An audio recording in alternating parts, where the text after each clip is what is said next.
En 1852 se funda la Fábrica de Hilados y Tejidos de San Bruno, situada en la congregación Molino de Pedreguera, lo que después será Andrés Montes y el ejido Molino de San Roque, dando así pie a lo que actualmente es el barrio de San Bruno. San Bruno está compuesta por varias colonias.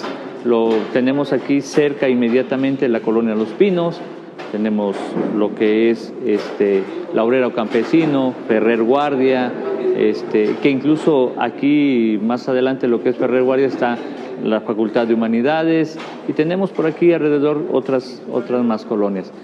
Nuestro barrio es un barrio típico en Jalapa, ¿sí? Dedicado principalmente a actividades deportivas. En San Bruno se han dado muchos equipos, muchas personalidades dentro del deporte. Anteriormente la fábrica de San Bruno estaba compuesta por equipos de fútbol, béisbol principalmente. Aquí se hacían unos grandes torneos que se llevaban en aquel entonces en las antiguas instalaciones Deportivo San Bruno, donde hoy en día existe un mercado o tianguis llamado 1 de Mayo.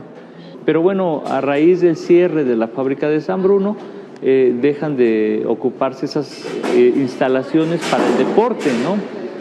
Y bueno, hoy en día no contamos con un espacio el cual permita que la familia se reúna como antes lo hacía, ¿no? Los espacios deportivos se pierden por intereses propios, porque el sindicato pues, vio sus propios intereses, el ejido vio otros. El ejido donó terrenos para la juventud, se preocupó por el deporte, pero el sindicato hizo todo lo contrario, es hacer negocio con eso. Nosotros tenemos papeles donde el sindicato recibe en donación por parte del ejido terrenos y ellos los venden, cambiándose de suelo, se llevan su plana, se olvidan del bar. A mí me tocó limpiar la unidad deportiva. Yo arranqué las milpas, era la parcela de la escuela Mártires 28 de agosto. Éramos chiquillos, y ahí hicimos nuestro campo de fútbol, y luego hicimos nuestro campo de béis. Teníamos ahí arriba donde se cedió para el ISSSTE, ese era otro campo deportivo. Las cuestiones se hizo un arreglo de que las autoridades, que el ejido cedía al gobierno para que construyeran una clínica a cambio de que nos construyeran una unidad deportiva. Estaba por escrito donado. Al tiempo fue vendida. Ya paramos a investigar porque estamos ahí, siempre caemos, estamos ahí aprovechando cosas que ya son pasadas, ¿no? Bueno, hay un ejemplo muy claro en la construcción de la secundaria, ¿no? Se inunda, pero lo que hicieron es destruir ahora el campo de fútbol y las canchas para poner ahí la escuela, ¿no? En vez de buscar otros espacios donde, o sea, ¿por qué tienen que quitar espacios deportivos para poner una escuela y el lugar que tenía la escuela va a ser un superche, ¿no? Entonces, pues esos sí son los problemas que enfrentamos aquí. Tenemos parques, galerías y todo eso, pero todo está en el centro. Y hacia los barrios aledaños, ¿no? O sea, hacia el Arreo, el Sumidero, Jalapa 2000, así, el San Bruno, pues no hay tantos espacios así como para recreativos, ¿no? Tenemos la necesidad de espacios, te decía, deportivos, culturales, donde se puedan fomentar los valores, podamos tener el deporte pleno y podamos llegar precisamente a conjuntar deporte, cultura y esparcimiento. Tenemos aquí contemplado 3 áreas donde tenemos lo histórico, que es en la parte trasera, por decirlo así, de la fábrica. Tenemos un área verde que está a un costado y el frente donde se albergaron en aquel entonces las máquinas textileras y demás.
realmente benéfico para la comunidad, no solamente para las colonias colindantes o los vecinos, sino para otras personas que vengan de otras partes y encuentren aquí un lugar en el que se puedan divertir, en el que puedan aprender, en el que puedan encontrar un lugar seguro y en el cual sepan que es suyo, ¿no? Bueno, yo me siento muy bien porque actualmente alrededor de 600 personas practican aquí alguna actividad. 600 personas.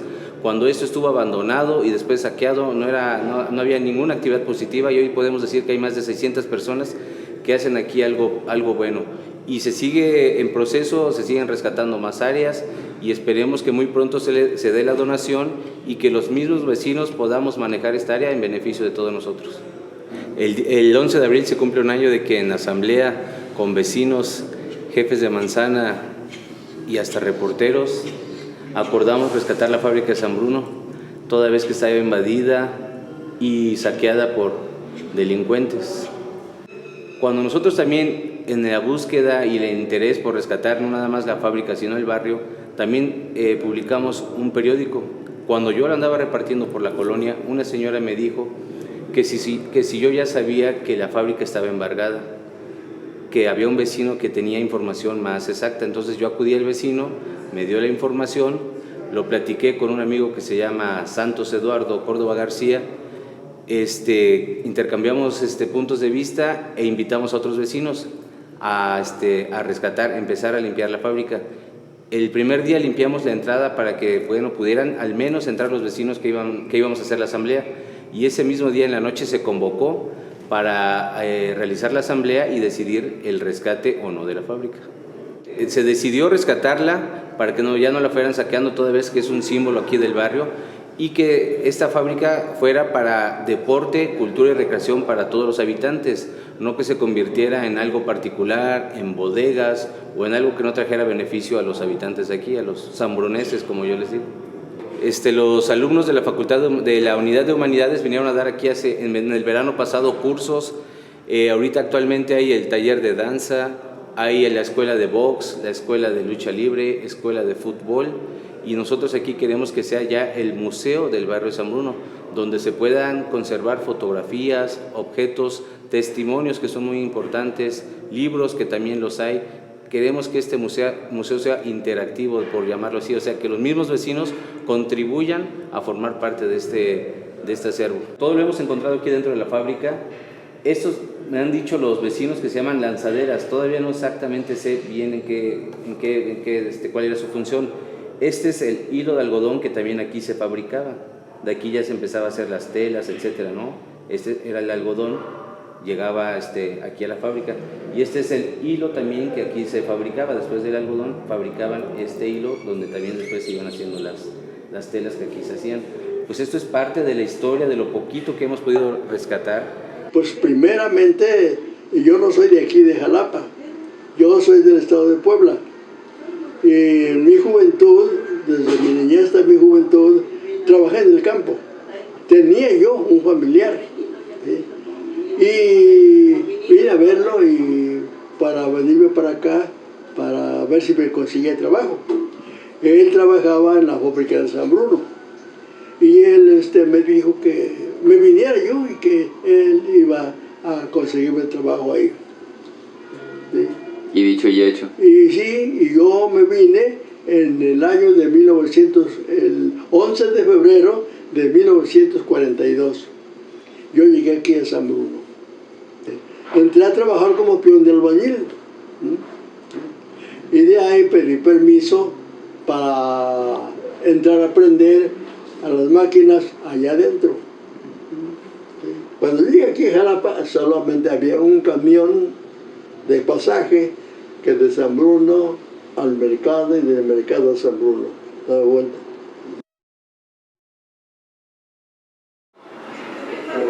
Aquí está lo que es la hacienda, están los pinos. Aquí están los pinos. Todas estas eran las casas que construyeron para los fabricantes y empleados de categoría de la fábrica. Era enfrente. ¿No está la gasolinera? No, la gasolinera estaba acá. Este es el sindicato viejo, y junto está el nuevo. o sea que todavía no estaba. Aquí en este espacio era a donde está la iglesia ahora. Todo esto después hicieron los campos de fútbol atrás de la iglesia. Aquí se ve una línea que atraviesa y que era por donde pasaba la vía del ferrocarril que venía a la estación. Aquí estaba el descargadero que se le nombraba. Ahí metían el carro del petróleo, porque eso quemaba la fábrica primeramente, el petróleo crudo. Pues para mí significó algo especial, porque ahí entré a trabajar, ahí gané el dinero para poder mantenerme yo y mi familia. Había 325 trabajadores en la fábrica antigua. Y de ahí todos esos compañeros, pues ahí ganamos el dinero para mantenernos y nuestras familias también.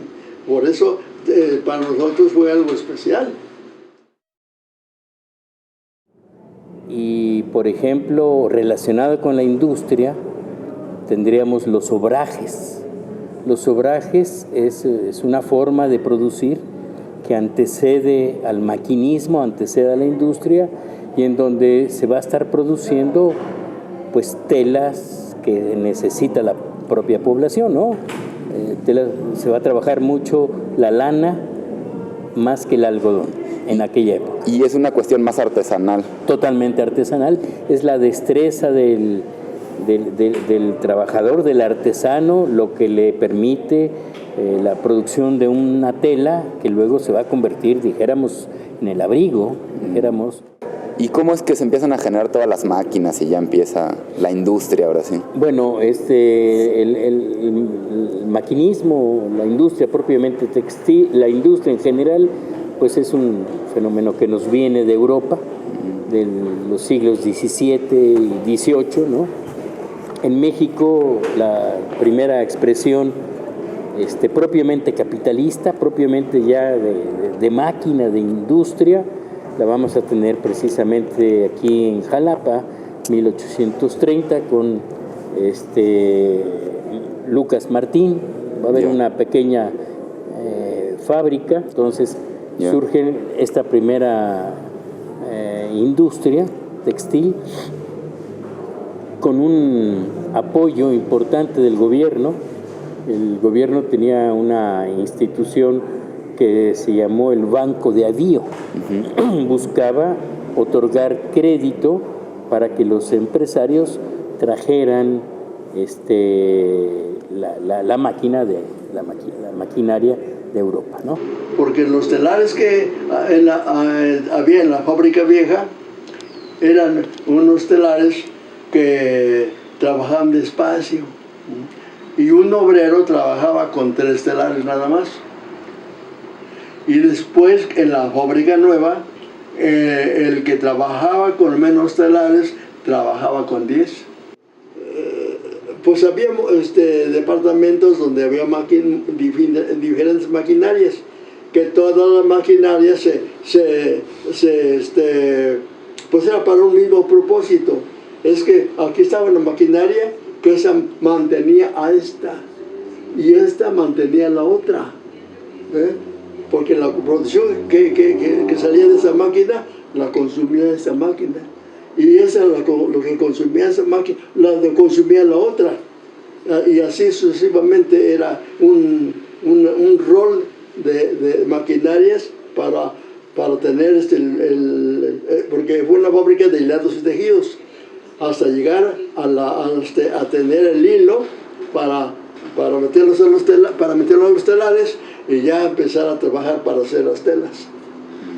Entonces, la humedad es necesaria para la materia prima y curiosamente es perjudicial para los obreros, ¿no? Sí, pues esas máquinas con vapor tenían unas cosas redondas que que entraba el vapor por ahí, se calentaban eso y por ahí pasaba la tela y por ahí se secaba. La industria va a tener una característica importante, que es que se mueve, su movimiento es en base al movimiento del agua. La energía del agua es lo que va a hacer mover a las fábricas, y en consecuencia las fábricas van a estar junto a los ríos. Claro. Junto a los ríos, entonces dijéramos, las fábricas de Jalapa van a estar aquí en los ríos, las fábricas de Orizaba van a estar en los ríos, cerca de los ríos. Son los ríos los que mueven la maquinaria, y es ahí donde buscan estas condiciones. Con razón, entonces, atrás justo de la fábrica de San Bruno corre un río, y aquí en el dique, pues los lagos, ¿no? Aquí, exacto. Entonces siempre la industria textil va a estar asociada con un río. En 1876, Porfirio Díaz es presidente de México. Con él se consolidan los intereses de una pequeña oligarquía dueña de los medios de producción y la tierra, la cual mantenía en condiciones de explotación al resto de la población. Durante sus más de 30 años de régimen, Díaz abre la puerta al capitalismo, apostando por un desarrollo económico basado en el crecimiento industrial y en las vías comerciales, atrayendo así la inversión extranjera, ya que sus políticas liberales permitían a los empresarios determinar las condiciones de trabajo, asegurando una mano de obra barata y facilidades para el establecimiento de la industria.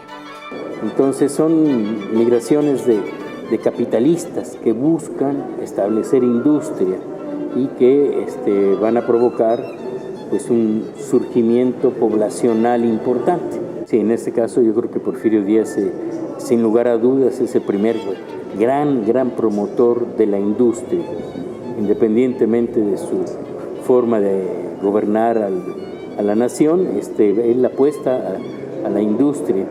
No, estaba prohibida la asociación, y las relaciones de trabajo capitalistas se regían por el Código Mercantil. Entonces, pues eran condiciones muy duras, no tan duras como en el campo, pero muy similares. ¿Qué quiero decir con muy similares? El patrón o el maestro podía regañar, yo diría aventar al obrero, ¿no? Y si era su aprendiz, con más razón. Entonces, el maltrato también era parte de este ambiente obrero en las fábricas. Maltrato, jornadas prolongadas, igual que en el campo, de 6 de la mañana a 7, 8 de la noche, encerrados, un salario mayor que el del campo, pero nunca suficiente, y riesgos como se rompe una lanzadera, se rompen instrumentos de trabajo, te toca pagarlos. Y un detalle que son importantes son los accidentes. Los accidentes de trabajo no son pagados por la empresa. Ante la creciente explotación y maltrato, los obreros se comienzan a organizar y utilizan la huelga como un recurso para luchar por sus derechos. La represión en México a este tipo de expresiones era lo más común en este último periodo del porfiriato. El 1 de julio de 1906 entran en huelga 10,000 obreros de la minera norteamericana Cananea, Sonora.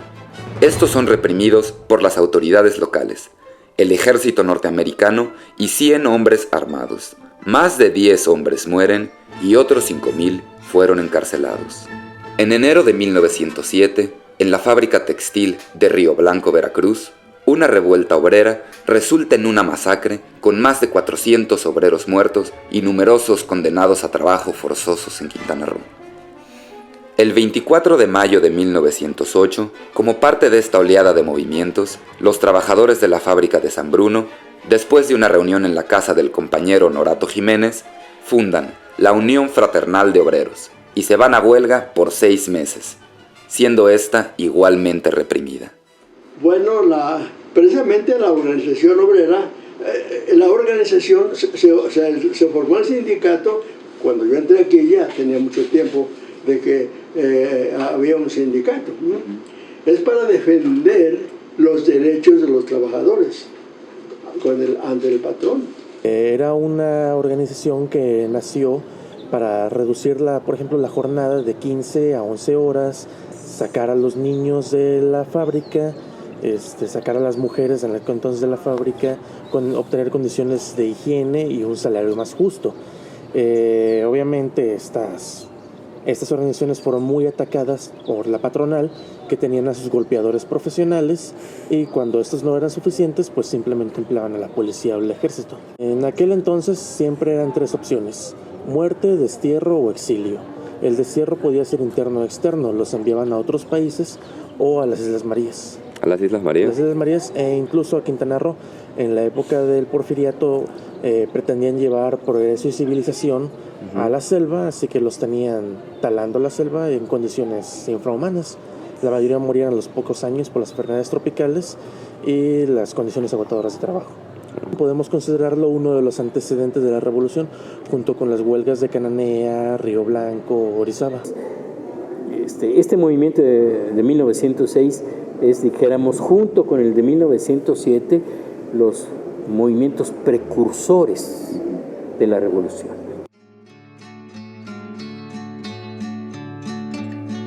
En 1910, Francisco I. Madero declara la insurrección contra Díaz. Es el comienzo de una revolución que duraría 7 años, dejando más de 1 millón de muertos. Había que partir y reconocer que la revolución incita a la política, ¿no? Y en pleno proceso revolucionario va a haber movimientos, va a haber trabajadores que dicen es nuestra oportunidad, ¿no?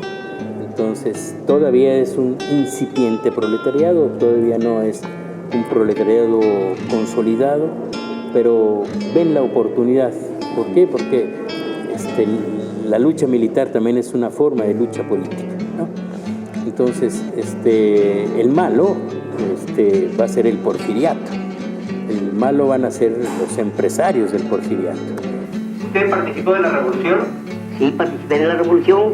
¿En qué año entró? 1911. Dígame, don Carlos, ¿por qué luchaban ustedes?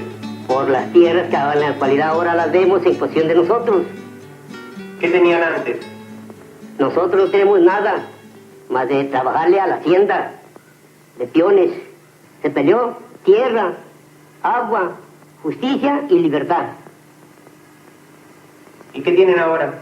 Las tierras, la libertad y la justicia, cuando la quieren hacer y cuando no la hacen. ¿Sí? En 17 se promulga la Constitución.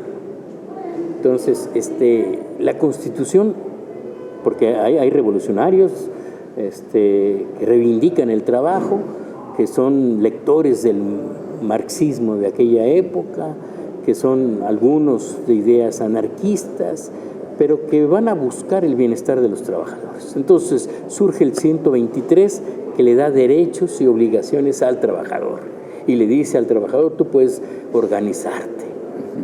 Que le dé el reconocimiento a la organización significa una cosa muy importante, porque entonces ahora sí tengo mis derechos. Utilizaron ese periodo donde los obreros tenían mayor margen de acción para reorganizarse como Sindicato Emancipador Revolucionario de Obreros de San Bruno. Y sus luchas, pues efectivamente, como las anteriores, eran mejorar las condiciones de vida de los obreros y la dignidad de su vida. O sea, finalmente trabajar en una fábrica maloliente de 15 y 16 horas diarias no es un modo de vida muy atractivo. O sea, muchos de los obreros al proletarizarse dejan de ser campesinos para convertirse en obreros. Esta colonia no estaba, había campesinos y todo esto era de los campesinos. Toda esa colonia había siembras, ¿sí? Por eso se llama así la colonia. Sí, colonia obrero campesina se llama. Porque había muchos campesinos. Había obreros y eran campesinos también. Al unirse los campesinos lograron hacer válido el artículo 27 y reclamar 439 hectáreas de la hacienda del Molino de San Roque. Estas tierras se entregaron a los campesinos para que las sembraran e incluso obreros obtuvieron su sector de tierra. Muchos obreros, como mencioné anteriormente, habían sido campesinos y en su tiempo libre se dedicaban a cultivar la tierra. Pero no solo eso, lograron reducir la jornada de trabajo, aumentar significativamente el salario, sacaron a los niños de la fábrica, obtuvieron muchas prestaciones que en cualquier otro periodo histórico hubieran sido un sueño guajiro. En este asociacionismo, en este momento de revolución, en este momento de política, el tercer intento es en Saltillo. Y entonces también van trabajadores de diferentes lugares del país, desde luego los más organizados, van a enviar a sus representantes y algunos de ellos son trabajadores electricistas, otros son textiles, son portuarios, que van a plantearse la necesidad de la organización. Y en este contexto, 1918, surge la CROM, la primera confederación, es decir, la suma de sindicatos, Confederación Regional Obrero Mexicana. A partir de 1920 se empezaron a crear charlas de un grupo cultural que daban alfabetización, clases de ciencia, sacar la superstición de la clase obrera, que con el tiempo llegaron a charlas sobre la revolución social, la revolución rusa, etc. Esto permitió que muchos obreros tomaran conciencia del papel histórico de la clase obrera y se organizaran propiamente como un sindicato comunista y revolucionario. Esto no fue un caso donde todos los obreros conscientemente y en masa adoptaron las ideas comunistas. Nacen dos tendencias aquí en México, estaba la CROM y estaba el CUSUM. El CUSUM significaba la Confederación Sindical Unitaria de México. El CUSUM era dirigido por el Partido Comunista, donde se habían aglutinado numerosos sindicatos obreros. Estos sindicatos entran en contradicciones con la CROM, ya que, está de más mencionar, los sindicatos querían una revolución comunista, que los obreros tuvieran el poder, trabajadores al poder, era la consigna.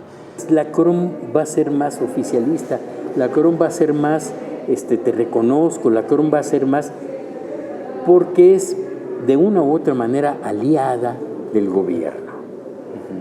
El cuatrienio de Plutarco Elías Calles es el cuatrienio de la CROM, cuando tiene un crecimiento impresionante y cuando ese líder Morones que habíamos planteado en 1918 ahora va a ser el secretario de Industria, Comercio y Trabajo, una secretaría que va a ser fundamental para el desarrollo de la industria, pero también para controlar los conflictos laborales. La Secretaría del Trabajo tiene ahí su antecedente y ahí va a tener a Morones arriba.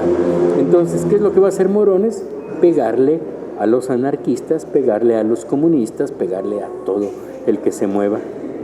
Entonces, son enfrentamientos fuertes. En todos los lugares hubo enfrentamientos de muertos, ¿no? En este periodo de expansión de las actividades sindicales, al mismo tiempo comienza la corporativización de los sindicatos a través de los gobiernos de Álvaro Obregón y Plutarco Elías Calles. Estos presidentes buscaban luchar contra el comunismo precisamente porque combatían contra los intereses de la burguesía que representaban estos gobernadores. Desde 1923 el Partido Comunista había sufrido de persecución. Y no solo el Partido Comunista, las organizaciones comunistas a nivel nacional, sindicatos, uniones campesinas, federaciones estudiantiles, etc. El sindicato de San Bruno fue uno de los ataques más brutales a nivel nacional por todas las características que te venía diciendo, su vinculación con las luchas campesinas y porque era un sindicato enteramente comunista. Sin duda, uno de los hechos más controversiales y trágicos que se experimentaron en la historia de la fábrica ocurrió en la mañana del 28 de agosto de 1924, cuando fuerzas reaccionarias enemigas del sindicato desataron un caos y una masacre al entrar en la fábrica y robar mucho del material existente. El fin de estos bandidos era el de cegar la vida de los compañeros que se habían distinguido defendiendo siempre los derechos de clase, creyendo que con esta hazaña terminaría el movimiento obrero. Tomaron prisioneros a José Hernández, secretario del sindicato, Alberto Calderón, Ezequiel Alatriste, Herón Pérez, Manuel Hernández, Isauro Sánchez, Ignacio Viveros, Honorio Rodríguez, viejo luchador del sindicato, Isidoro Abeldaño y Armando Ramírez, todos miembros activos del sindicato. También capturaron a Francisco Moreno, secretario tesorero del sindicato de campesinos, y a Fidencio Caña, miembro del sindicato de panaderos. A golpes, fueron conducidos a Plan de Naranjito, donde terminaron con sus vidas. Eran pues grupos de rompepiernas profesionales, eran bandidos que fueron contratados pues por los dueños de las fábricas y amparados por el gobierno local para atacar a los obreros. Y entraron a una fábrica a robar, se llevaron a los compañeros que fusilaron por ahí arriba, cargándose la ropa que ellos se llevaban, se los llevaron hasta por allá, lejos, y por allá les hicieron que escarbaron un hoyo grande, y ahí los escarbaron y los formaron a la orilla del hoyo, y allí los fusilaron. Ellos cayeron así al hoyo, ¿no? Cada año se le hacía una conmemoración el 28 de agosto. Se hacía pues como un festival luctuoso. Se invitaban a los sindicatos, por ejemplo el sindicato del Dique, de La Fama, de Río Blanco, de Santa Rosa, de todas las factorías textiles. Allá se invitaban para que vinieran a ese acto luctuoso. Cada sindicato traía una corona de flores y ya desde el día anterior, en la tarde, se hacía aquel acto luctuoso. Y el mero 28 salíamos ya con las coronas para llevarlas al panteón. Bueno, idealmente se habla de que el proletariado es uno solo, ¿no? Que los trabajadores somos uno solo y tenemos que unirnos, ¿no? En la vida real esto nada tiene que ver. Los enfrentamientos de los trabajadores de la CGT con los de la CROM fueron fuertes, constantes y violentos. Y lo mismo pasó con los comunistas, porque los anarquistas decían no queremos ley y no queremos ninguna ley burguesa, y entonces vámonos a la acción directa, y la acción directa en la fábrica. Bueno, los comunistas no van a plantear la acción directa porque se van a diferenciar, pero van a plantear también medidas radicales. Rechazamos también el Código Federal del Trabajo que se promulga en 1931, pero desde 29 hay reuniones con Lombardo Toledano y David Alfaro Siqueiros. Entonces, no al código. Los comunistas plantean no al código. ¿Por qué? Porque ese código, dicen, es de carácter fascista. Ocurren numerosos combates callejeros, tanto callejeros como en las inmediaciones de la fábrica, donde la policía y el ejército acosaban directamente a los obreros. Era que entraban al barrio, se robaban las gallinas, los instrumentos de trabajo, se robaban la comida, destruían las casas, violaban a las mujeres. En 1927 hubo un intento de asesinato al presidente de aquel entonces. Así que pues vamos a aprovechar esto y vamos a atacar a los comunistas. Al igual que en la época del porfiriato, pues era la misma disyuntiva, ¿no? Cárcel, destierro o muerte. Eso hizo que muchos cuadros comunistas emigraran de una región a otra. Así fue como José Revueltas llegó a Jalapa. Órale. José Revueltas, el escritor y... Escritor y filósofo y activista. Órale. Cabe mencionar marxista y revolucionario y comunista. Él lo que hizo era un intelectual, así que puso su pluma al servicio de los obreros. Él daba clases de marxismo, enseñaba historia, filosofía, ciencia. A pesar de la ley del 123, sacan en aquel entonces una ley federal de trabajo que estaba muy en contra de los intereses obreros, o sea, básicamente legislaba en pro a los intereses del patronato, de la burguesía. Esto provoca que pues, los obreros de las fábricas, de las diferentes fábricas a nivel nacional, pero específicamente de la fábrica de San Bruno, comenzaron una política de alianzas con otros sindicatos. Esto pues asustó bastante al gobierno de aquel entonces. En 1932, 500 soldados, bayoneta en mano, entran a la fábrica, pues matan a numerosos obreros y se llevan a varios a las Islas Marías, incluyendo José Revueltas. En los periódicos nacionales sale que 12 comunistas extranjeros fueron expulsados y otros tantos pues fueron enviados a las Marías. Al poco tiempo, el general Abelardo L. Rodríguez, lista en mano, pues era: te unes al PNR, antecedente del PRI, o bayoneta. Y así fue como uno a uno todos los obreros se tuvieron que afiliar al PRI y a la CROM. Eso evidentemente, a pesar de que fue el fin del sindicato comunista, no fue el fin de la lucha comunista, ¿no? O sea, a nivel nacional pues continuó, y a nivel local muchos obreros continuaron, aunque fuera a nivel personal, continuaron luchando y apoyando las luchas obreras y campesinas. Hay crisis política con el asesinato de Obregón, hay crisis económica con la crisis mundial, hay un reacomodo de las fuerzas sindicales y los años 30 empieza una fuerte agitación. En esta fuerte agitación culmina con 34 cuando llega Lázaro Cárdenas. Entonces se da un conflicto, se da una lucha de clases. En esta lucha de clases el gobierno jugó un papel determinante. Las demandas de los trabajadores fueron contenidas por el Estado. Y entonces vieron que era más importante controlar a los sindicatos que controlar las demandas. Y entonces en los años 40 surge lo que se ha dado en llamar el charrismo sindical. Que son líderes sindicales. Líderes impuestos por el gobierno, líderes a los que el gobierno les cierra el ojo y los compra. Les da beneficios personales. Y empieza una perversión del sindicato. En esta perversión del sindicato, los trabajadores que venían adquiriendo fuerza empiezan a fragmentarse.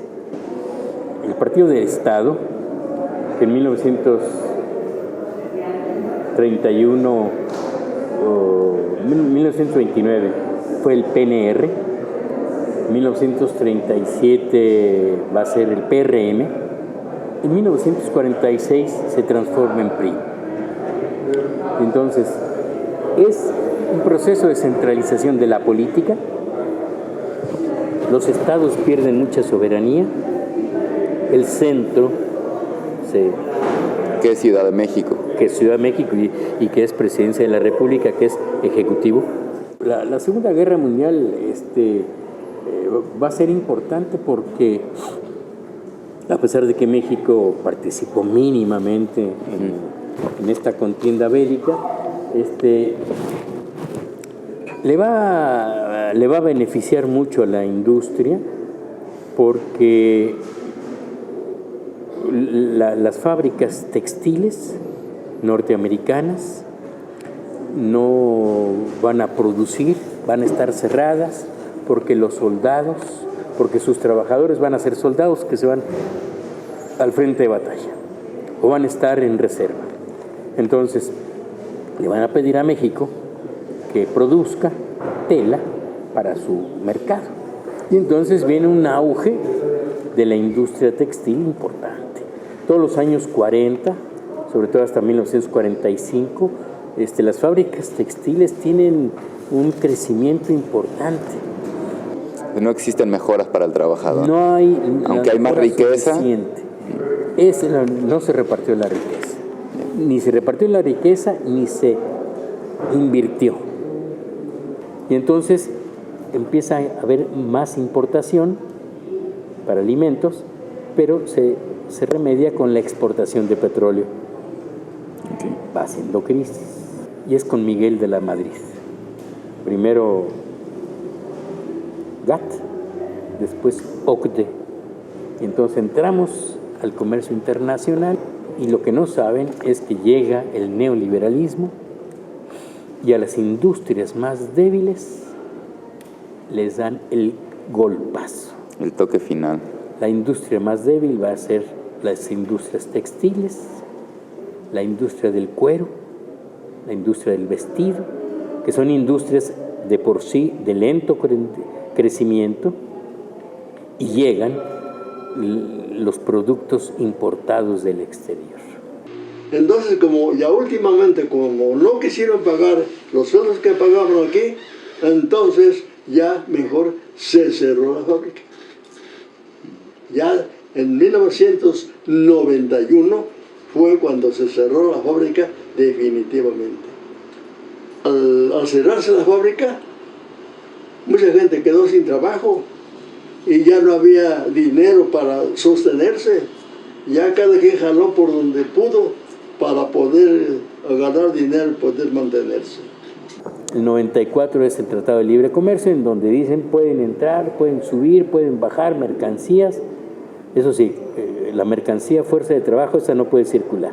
La otra mercancía sí, no tiene alma, no tiene, se puede. Y entonces entra la gran crisis y vamos a tener esos instrumentos, esos monumentos que eran las fábricas, pues empiezan a deteriorar.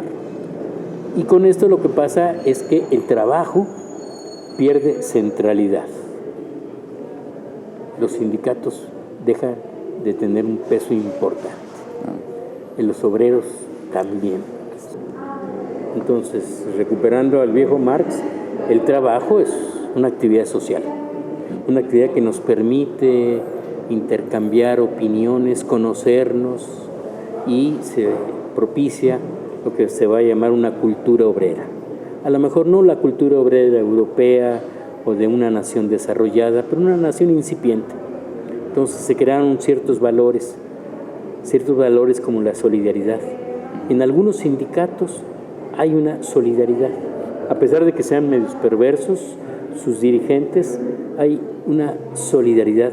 Y esta solidaridad fue producto también de este capitalismo que también le dio a la nación pues este siglo XX con todos sus avatares, ¿no? Con todas sus cosas. Sí, de alguna manera fue un sentido de comunidad. De ¿no? comunidad. Que les daba un referente, sí. un vínculo. Sí, sí. Una identidad. Y que en algunos lugares persiste porque viven en ese espacio geográfico. Claro. Y que es el que había que aprovechar. Claro. Recordar hoy en día lo que fueron las luchas del pasado anima a las luchas del presente y a las luchas que se van a presentar. Y no solo las anima, permite que las estudiemos, sepamos en qué triunfaron y en qué fracasaron. Yo creo que es importante mantenerlo y habría que presionar, primero organizar a la población que está alrededor para que esos inmuebles se conserven, sean un espacio social, cultural, sirva a toda la comunidad y en otros lugares ha habido museos de lo que fue la industria. Entonces, la ciudad necesita otros espacios de recreación y no las plazas comerciales. Entonces, también hay que apostarle a eso y eso lo tiene que hacer la sociedad. No lo puede hacer el gobierno. Entonces, ni le va a interesar hacer al gobierno, pero la sociedad sí lo puede hacer. Pero pues ahorita ya no hay terreno, todo está ocupado. Ahorita el único terreno es el que está en la fábrica, que ya por un lado de aquí para allá, al entrar para acá, el terreno que estaba, también ya pusieron una gasolinera. Bueno, hasta donde nosotros sabemos, se abandonó en el año 90-91.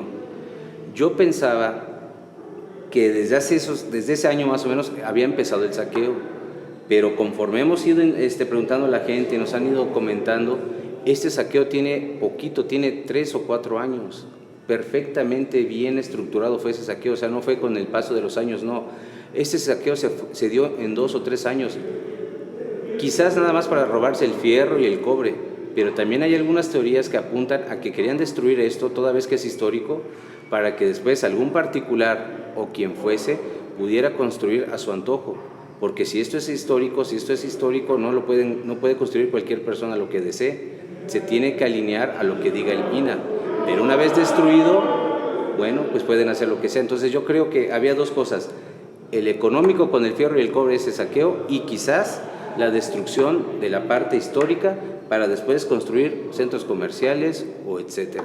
Nosotros vivimos en carne propia que nos han quitado todos los espacios deportivos e históricos, y la fábrica también ya la iban a quitar porque hasta el monumento donde estaban los restos de los mártires lo vendieron a la autoridad. Entonces sí es acabar, por buena fe o mala fe, acabar con la historia del barrio de San Bruno. O sea, ya no haber espacios, tenían la unidad de unidades donde están ustedes, era el campo del 28 de agosto. Donde está la Federal 2, era el campo de la Normal. Unos se fueron cediendo, otros se fueron vendiendo.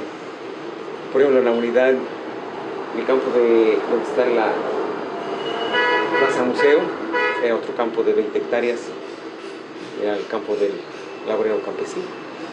Entonces, aparentemente hubo una donación y fue una venta con el gobierno a través de que se iba a donar una biblioteca para el barrio. Nunca se hizo. Entonces, ha habido política ahí que todo se tuerce cuando se acaba la vieja guardia. Y los viejitos eran los de los principios. Entonces, alguien cambió todas esas cosas.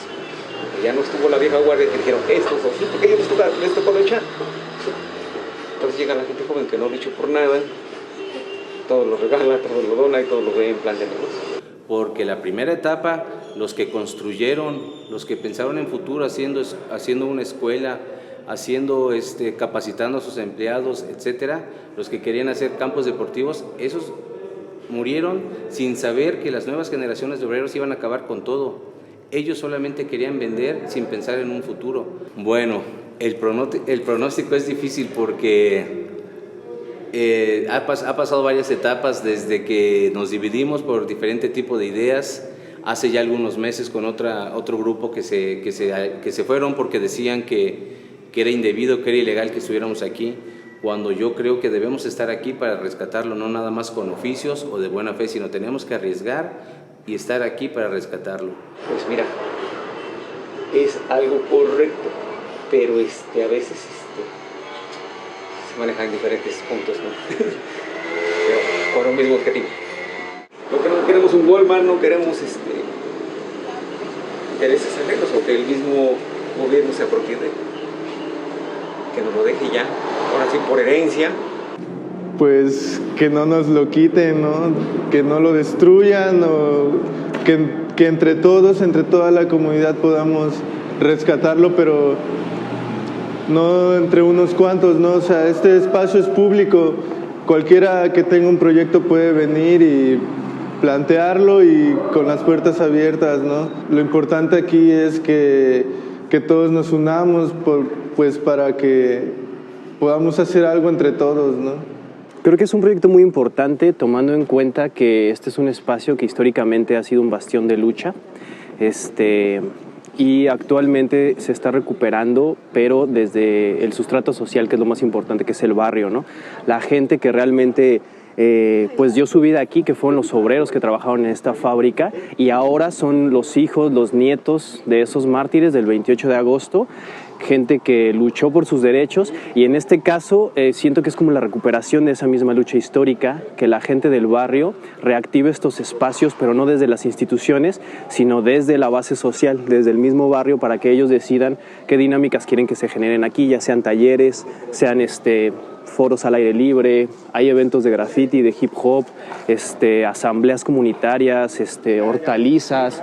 El punto aquí es incentivar la autogestión porque cuando se piensa en políticas culturales, por lo general nosotros estamos acostumbrados a pensar que las políticas culturales vienen siempre diseñadas desde el Estado y eso es erróneo.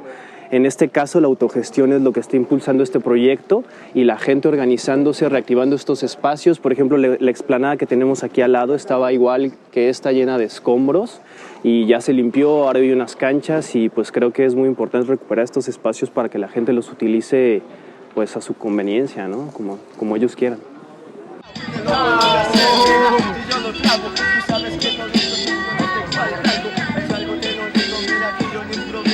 Sabes que con este yo trapeo eso a veces te tira, pero los fracasos te lo puedo decir como los electos ahorita son ineptos, simplemente un defecto.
Es mi orgullo haber nacido en el barrio más humilde, alejado del bullicio de la falsa sociedad. Yo no tuve la desgracia de no ser hijo del pueblo. Yo me cuento entre la gente que no tiene falsedad. Mi destino es muy parejo, yo lo quiero como venga, soportando una tristeza o detrás de una ilusión. Voy camino de la vida muy feliz con mi pobreza. no tengo dinero, tengo mucho corazón.